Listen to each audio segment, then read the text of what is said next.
To start with, just tell me what year were you born? 1921, 1921, and you were born where? Frankfurt, Germany. Frankfurt, Germany.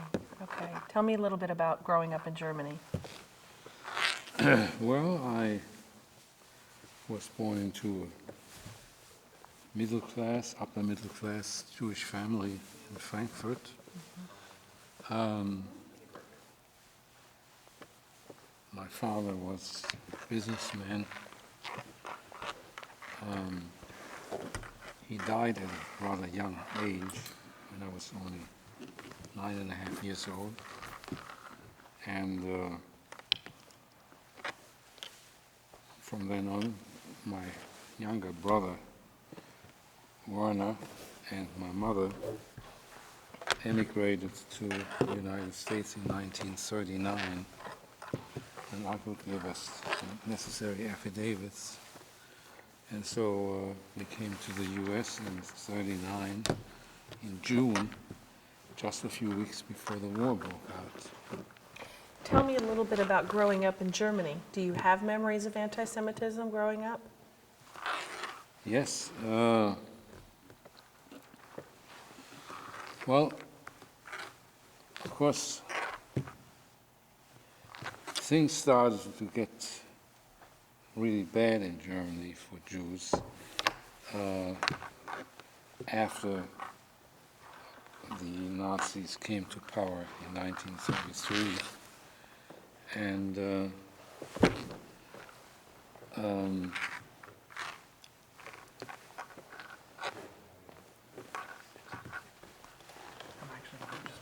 You can have water whenever you want to, but Okay. it's just sitting right here, just gonna stand there. okay. Let me go ahead and fix this really quick. Right here at your wrist. Snap it. See if that helps.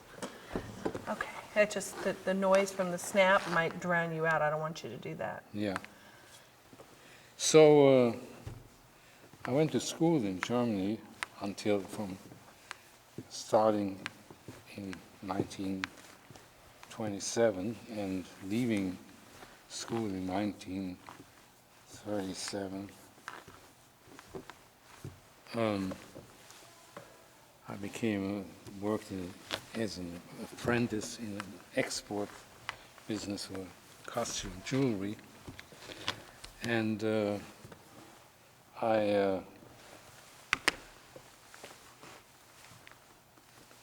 as I said, we left Germany in 1939, having received an affidavit from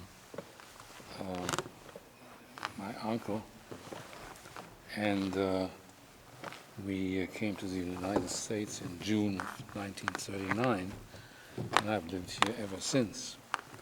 First for a year in New York, and then 9 years in Chapel Hill, North Carolina. Well, first in Washington, D.C., and then in Chapel Hill, North Carolina.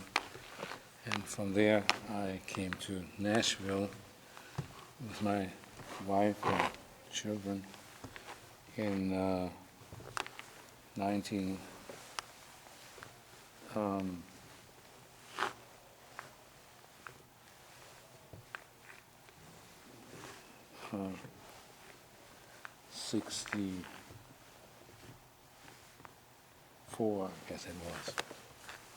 Okay. You got your papers to emigrate out of Germany, and it was you and your parents? No, my father had died already in 1930. So he had died not related to the war. Right, It was you and your mother and younger brother. and your younger brother. Do you remember how she was able to get papers to leave? Oh, yes. I had an uncle, who was a brother of my mother's, who had left Germany also, emigrated. He was able to put up the required affidavit just to provide assurances, you're familiar with these, that the person immigrating to the United States was not going to be a public burden. And so my uncle had to put up, I think it was, well, $5,000. A lot of money back then. Yes, but as soon as we arrived here, this was just pro forma. When we arrived here, my uncle took me to the bank and make sure that he got $5,000 back, which he did. And so then we lived, as I said, I lived in New York for about a year, then moved to Washington, D.C. I was employed as a bookkeeper and accountant in an automobile upholstery fabric business. And I went to college at night, earning first a bachelor's, then a master's, and then a PhD, all at George Washington University in Washington, D.C. And we've lived in Nashville from 1916.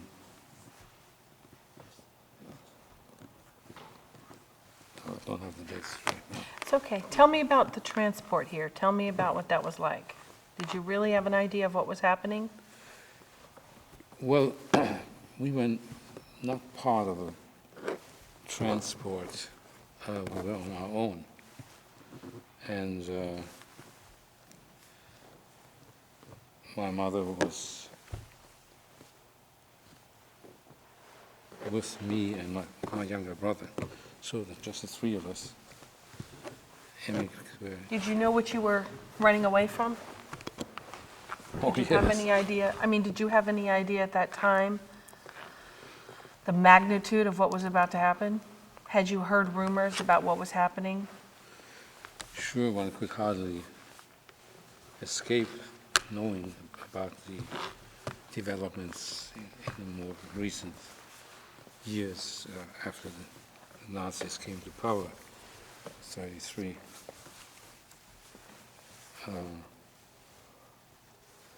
But at that time, when we left Germany, it was still possible, as I said, to apply for immigration visa and to leave Germany.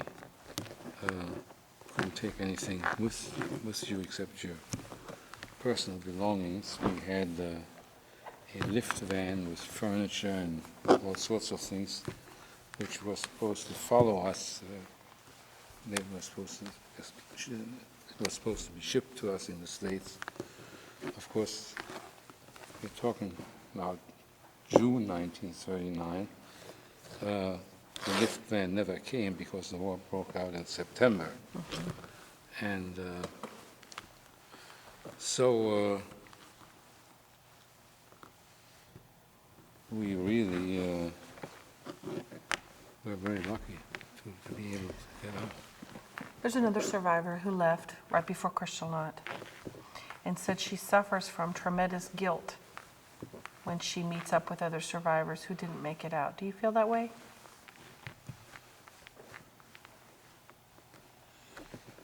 Well, if they didn't make it out, then I probably wouldn't know them. No, I mean meeting them in communities, like in other camp survivors. She said she feels a sense of guilt, having been one to escape and not had to suffer to the degree. Do you ever feel that way? No. No? You just feel lucky? I find the whole experience, of course, in living under the Nazi government in Germany from 1933, when Hitler came to power, until 1939 when we left. I have a lot of vivid memories. Part of this time, until 1937, I went to school, public school as a matter of fact, and then it was no longer possible for Jewish students to be in the public school, so I left the school and I got training, as I said, as a apprentice, as an apprentice in a export and import business of costume jewelry, and learned something about business practices. So I did it for 2 years, and also prepared myself for immigration. I knew English reasonably well, having had it for a couple of years in school, and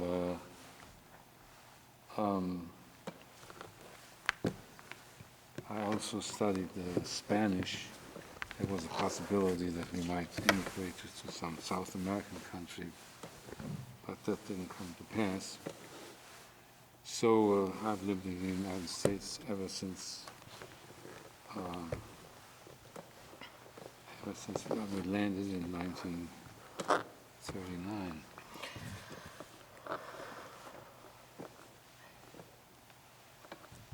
Some people say that when they, around the time of Kristallnacht, right, shortly after, Yeah. that even though anti-Semitism was on the rise, obviously, it was in full force by then. Yes. Nuremberg laws had already been taking place for years. Yes. It was still impossible to accept that Jews were being tortured and put in labor camps and ultimately murdered. Mm-hmm.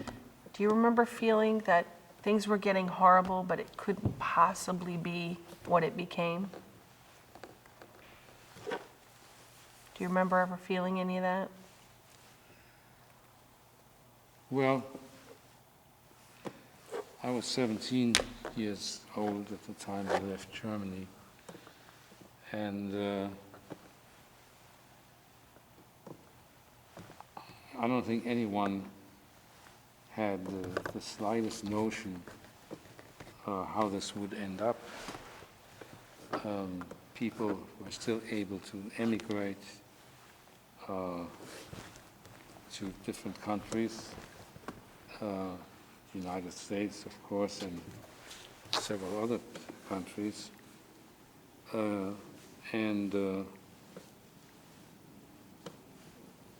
But while I was in high school, I was still going to a Gentile school, and it was possible to do this until about 1937. Until about that time, it became so impossible for Jewish students to be in a Gentile environment. So besides, there was little sense in going on with schooling when the handwriting was on the wall. You would sooner or later have to get out. I don't know whether that answers really any of your questions. You became bachelor's, master's, doctorate in Washington. Mm-hmm. You became a psychologist, psychology professor. Yes. Having such an acute understanding of psychology,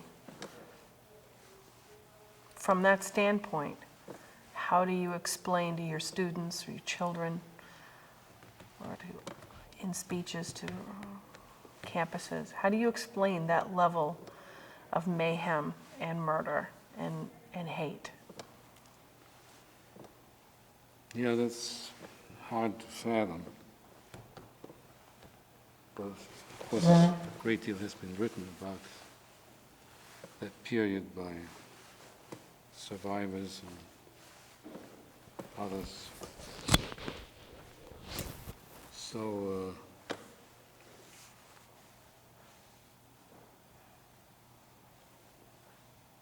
I can't really answer your question. We were just concerned about getting out as soon as possible, and nobody could anticipate that even as oppressive as the situation had become by 1939, just before the war broke out, people were still able to emigrate and get out of Germany. Oh, let me get that for you.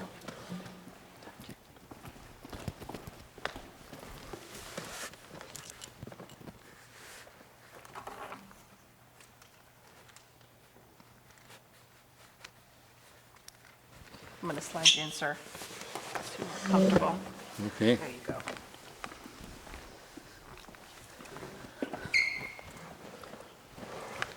Does it ever occur to you, and I'm sure it does, I only mean this for you to expand on it rather. Does it ever occur to you that had it not been for just a few short months, everything would have been different? You mean in Germany? In Germany, had it been not for a few short months, you may not have been able to get out. Yeah, well, people were still able to get out even after the wars had started in 1939. It was possible. People came out through Spain and Portugal, and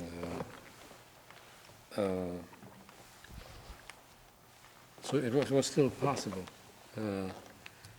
The really bad times had just about started then. And it became clear to everyone that one had to get out as quickly as possible. What brought you to Tennessee? I know you were in North Carolina, Washington, D.C. What brought you here? Well, by that time, I had earned these advanced degrees at George Washington University, and had worked for uh,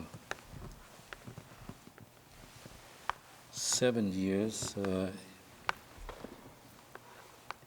in North Carolina, Chapel Hill, where our youngest was born. I have 3 children. Our son, the youngest, unhappily died last year. So it's just my wife, who's also German born. She came from Stuttgart, and myself, and a younger brother who also immigrated to the United States and settled in Washington, D.C., or Bethesda, Maryland, to be precise.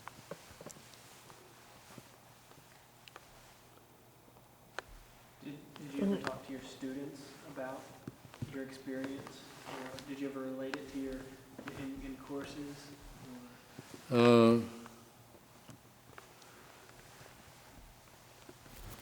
Well, it would come up, wasn't it? It wasn't a central feature of my teaching, but of course, you know,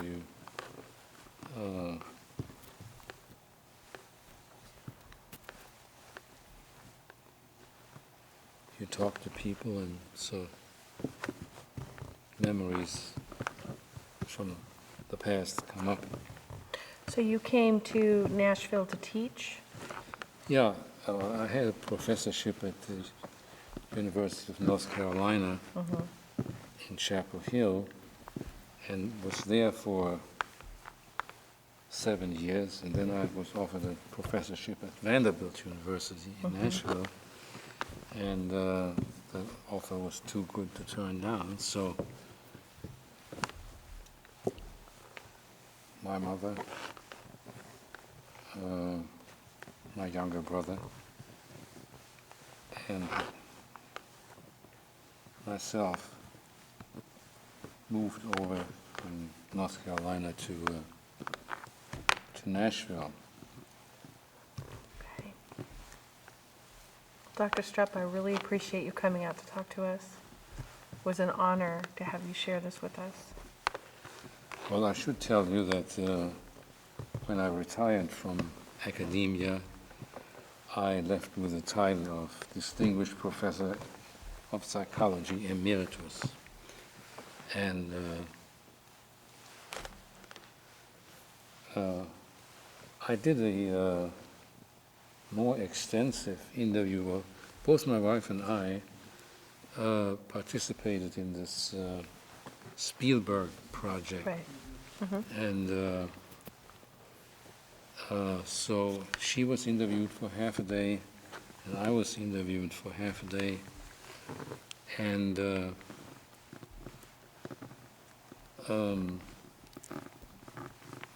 also the Jewish community did did similar kinds of To the Federation?